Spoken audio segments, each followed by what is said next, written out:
Wow, 2 Gohan what ifs in 1 week, Masako? You're spoiling us. Don't be too hasty. Hey guys, MasakoX here. Now you're probably wondering why I'm back here again, and the reason is pretty obvious if you follow me on Instagram or you've watched a couple of videos where this has happened before. I lost control of my chair to Smokey. But that's kind of apt for today's topic of what ifery, because Gohan loses control too. It's like my cat knew what the situation was gonna be. So, thank you, Smokey! Yeah, nobody likes to show off. Anyway, today's what if comes from a suggestion made from one of Haverock and I's what if round tables, which you can catch on Thursdays at around 4 or 5 PM Eastern. There, you can suggest your own what ifs for us two to assess in real time, as well as help support the channel in the days of numerically based viewing suggestions. Oh, it's so much fun. We've lost control ourselves. Man, this video is getting very introspective, isn't it? The suggestion itself has come from Philip Perkins, and he responded thusly. What if Gohan was like Broly? Rage form, stronger as he fights, the works. Now this was something a little unusual. Yes, it's all very well and good having Gohan have more of his rage boosts like we see in the original. They're basically his calling card within the series, especially in the early days of Z. But what Philip is suggesting here is something to do with what things that the original Broly had in regards to his persona. What if Gohan was like Broly in that regard? Is this going to be like Super Saiyan Rage though, Masako? Well, we're just going to have to wait and see what happens in the what ifs. You're going to have to keep watching where this goes. But if you want to have a chance of getting your ideas mused into a possible video, then join us for the round table on Thursdays. However, in order to make things not that simple, we are going to put a little bit twist on Philip's suggestion. The subject of Gohan and his place in the story is quite the interesting one. His role as the first ever Saiyan-human hybrid, on record that is something of a great curiosity to all. How these two forms of DNA work with each other, or in some cases possibly not work together, is something that is pretty much unknown. Gohan is an enigma and a very mysterious combination, but where we are starting today, nobody suspects a thing, since the Saiyan revelation is still but a distant event in the future. As far as everyone's concerned, both Goku and Gohan are fully human. We start this story well after the 23rd World Martial Arts Tournament has taken place, in which Goku won against Piccolo Jr. The former got married to Chi-Chi, and life was about to calm down before the 5-year time skip we got before the start of Dragon Ball Z. Years of this follow. Piccolo Jr., training in solitude one day, is constantly replaying the memories of the day that he thought that he was done for, but instead was spared by Son Goku, the person that his father had charged him to face. Having been spared unexpectedly, Piccolo became even more of a recluse, choosing to shun public life altogether and instead focus on bettering himself and maybe getting the chance for round 2 against Goku when the time was right. It's a quiet life, but he always has Tom. Suddenly, he gets ambushed by 3 mysterious men. The attack is pretty brutal and it almost costs him his life, which alerts Kami, obviously. Something is wrong. The older Namekian is left wondering if it was Goku who had attacked Piccolo. Kami is still alive, but he is greatly weakened, barely able to stand up with his staff. Mr. Popo runs over to Kami and asks what is wrong. Kami doesn't acknowledge his friend, but he just tries to relax and check on Piccolo's situation. Was it really Goku who had defeated his other half? Meanwhile, in the house of Goku and Chi-Chi near Mount Paozu, Gohan is taking some gifts from his grandpa, the Ox King. The joyous family celebration gets interrupted, however, by the same mysterious beings that attacked Piccolo earlier. They kidnap Gohan and the Dragon Ball as well. Whoever these beings are, they are now very much on a mission to get a wish from Shenron. Chi-Chi tries to defend her son, but she is unable to do so. And sadly, Goku arrives too late and has to go to Kame House to get the Dragon Radar, which hopefully will help them locate the menace whoever took his child and the ball. This may have been a really grave event, but at least the Dragon Ball will act as some kind of tracker, so that means they can find Gohan. That's the only plus in this case. Now I bet some of you are about to shout, "But Masako!" But I will stop you. Yes, movie 1 of DBZ is the backbone of this scenario, but we will get to where it diverges in a moment. Meanwhile, we discover that Gohan and the Dragon Ball have been delivered to none other than Garlic Jr. This is the part where you're meant to be shocked. Yeah, I know, I was struggling too. I mean, it's Garlic Jr. He reveals his evil plan, as well as his willingness to turn the son of Goku onto his side. Yeah, Garlic Jr., Piccolo called, he wants his motivation back. He is successful in his schemes, like in the original movie, manages to summon Shenron, and then wishes for immortality. Just about the only villain in Dragon Ball who actually gets the immortality chestnut, save for Zamasu and Super, of course. He then gets surprised by a sudden visit from Goku, Krillin, and Piccolo, as well as Kami. Garlic Jr. then reveals who he is and tells the story of his father, and then goes to fight Kami, because this is personal. Later on, it's 3 versus 1 against Garlic Jr., who changes into a transformed state, just him without a shirt.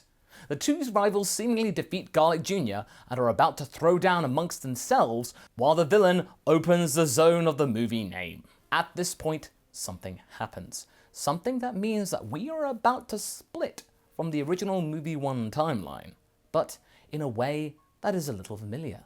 Krillin arrives, screaming out for Gohan to show himself, so that means they can get out of there safely. But Gohan doesn't need rescuing. He is absolutely furious. Instead of just being really angry, Gohan has changed a lot despite being quite small. The little man has empty yellow eyes. Any signs of the innocent and sweet child are gone. Gohan appears like a wild animal, and also appears much more bulky. Garlic Jr. spots Gohan, and is stunned at the sudden transformation. What the? I thought I was the only one who could bulk up like this. He doesn't even get to finish off his quip. Instead of, simply pushing Garlic Jr. towards the zone, he literally beats the tar out of him. Nothing showy, nothing flashy or anything, just a straight up hulking. The boy is sparking with a green aura, and in a feral fury as he slowly pushes Garlic into the zone. Goku, Krillin, and Piccolo are left surprised at Gohan's power. But then Goku is starting to get very frightened, and it's not very often that Goku gets frightened. The energy is very scary, something that he's never felt before, and something that could tear his son asunder if it's not stopped soon enough. However, after that is all said and done, and Garlic Jr. is thrown into the zone, never to be seen again, at least in this what-if timeline I can assure you, the child starts to destroy everything around him. Well, I say destroy everything around him even more, because if my memory serves me well, things were pretty rubbly already. I think we just skipped 7 movies at this point, didn't we? Goku is really having a hard time trying to control the boy, as he has basically gone totally loopy. Even Piccolo is left lost for words. This power is greater and more wild than anything he had ever seen. His father's power was very pronounced and concentrated, sure, but to see all this power frantically sparking all over the place was both fear-inducing, but also kind of impressive. Ultimately though, Piccolo is shocked by this display of power, but the one to be able to actually stop Gohan and calm the child down is Kami, who catches the boy by his tail using his guardian powers and puts him to sleep effectively. Kami looks to Goku with a look of, "Why didn't you think of that, Goku? I had to do this to you before I cut yours off, remember?" Goku looks surprised, but then remembers that that is exactly what happens when one has their tail pulled like that. "Oh yeah, I forgot about that. Oh, man, it's been so long since I had my own tail, I didn't realize. Thank you, Kami." Kami nods with confidence. "I may be old, but I've still got it." When the adrenaline has subsided, Krillin and Goku originally decide to not tell Chi-Chi about this. The moment she realizes that her son is basically just like Goku, it may crush her. My son is a delinquent and all that jazz. But as they are then heading home with Gohan in his arms, Goku can't shake off the memories of seeing his son just fly off the handle like that. He is surprised and even a little bit worried by this display of power, and in the end, he changes his mind and decides to tell his wife after all. It kind of reminded him of the whole great ape thing, and he didn't like it. So upon their return, he briefly discusses removing Gohan's tail with Chi-Chi, just in case. He says that Kami can do this painlessly, and that he had the Guardian do it to his own tail. He didn't feel a thing if he could remember correctly. For a moment, Chi-Chi doesn't say a thing, and Goku's worried that he has upset his wife about even mentioning about Gohan's surprise power or even cutting off a tail. But he doesn't get the reaction that he was expecting. In fact, Chi-Chi is kind of surprised herself. Chi-Chi is pretty flummoxed that Goku is the one, not her, who is worried about this kind of detail. Surely he would want Gohan to have his tail, since when did Goku care about stuff like this? Oh, well, I mean, she had been thinking about this herself, and so decides to agree with Goku and decide to get the tail removed. Once the boy comes to, he is taken by his parents to Kami's lookout, and he promptly removes Gohan's tail. The boy is a little unsteady on his feet, having gotten used to having a tail, but he is slowly acclimatizing in his own time. The older Namekian then suggests that he can help direct Gohan's newfound power in much less leery ways, as it's both fascinating and a little terrifying. He tells his mother that here on the lookout, the boy can be taught everything there is to know about fighting, being able to concentrate your mind to greater things, and, here's the most important part for Chi-Chi, have all the scholarship education that he needs. Kami's library literally has everything. Kami, having watched over Earth for 300 years at this point, basically knows all that Earth has to offer in terms of knowledge. He is basically the best encyclopedia out there. Goku and Chi-Chi then discuss this and they agree. Truth be told, Chi-Chi actually feels pretty honoured that Kami himself wants to help her son. And also, honestly, Chi-Chi was sold the moment she set eyes on the library. All these books and no rental fees? Think of the money they'd save! That being said, they remember that Gohan is not a teenager. He's only 4 years old, and to live up here without his parents would be a little much for the young boy to bear. So, to not take the boy away from his parents for too long in stints, Mr. Popo is the one who offers to take Gohan up to the lookout on his magic carpet every few days for some lessons with Kami. Kami is much more patient and calm of a teacher than Piccolo was in the original story, if you remember.